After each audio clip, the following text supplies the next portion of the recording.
yeah, sure. Who wouldn't it bother? Of course it's awful. Of course it's overwhelming. And for some people, they say the sheer volume couldn't possibly exist given God's goodness. Maybe the deductive argument, the first characterization of the problem of evil, isn't going to survive because maybe there's morally sufficient reasons for allowing freedom and those kinds of things. But golly gee, there's just so much of that stuff. And I sympathize with that.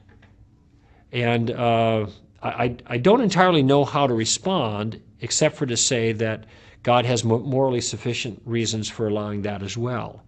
Again, I'm not dealing with this in a vacuum. If all I was looking at for the evidence of God was just the problem of evil, sure, I'd say, gee, that's a no-brainer. There is no God. He would never allow these kinds of things.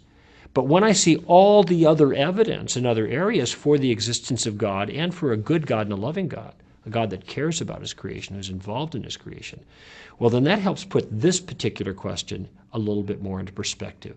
But I'll be the first one to admit it's emotionally difficult. Let me add another thought here. Let me add another thought on this one. What a lot of people don't realize when the problem of evil comes up is that everyone has to deal with it. This isn't just a problem for me as a theist.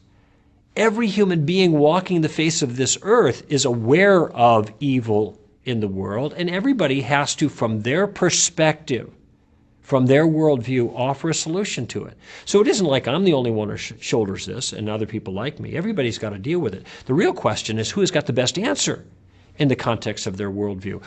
Which worldview has the best resources to help deal with this problem?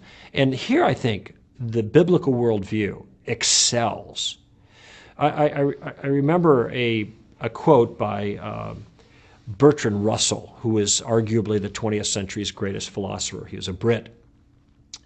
And he said once, how can you talk about God when you're kneeling at the bed of a dying child? Now, this is great rhetorical force. This is very compelling. Until I heard the response of a Christian philosopher, William Lane Craig, to Bertrand Russell's challenge. And here's what he said.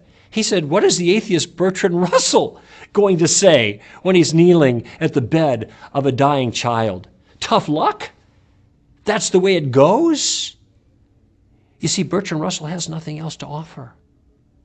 From the biblical worldview, though, we have an abundant more to offer because evil that's being done, whether it's human evil or natural evil, all has the potential of being redemptive in that worldview. Something good can come of it. Nothing good can come of it in an atheistic worldview. In fact, the atheist not only can't make sense of evil, he can't even make sense of good. The atheist has the problem of evil and the problem of good to deal with. I'm in a much better position as a Christian.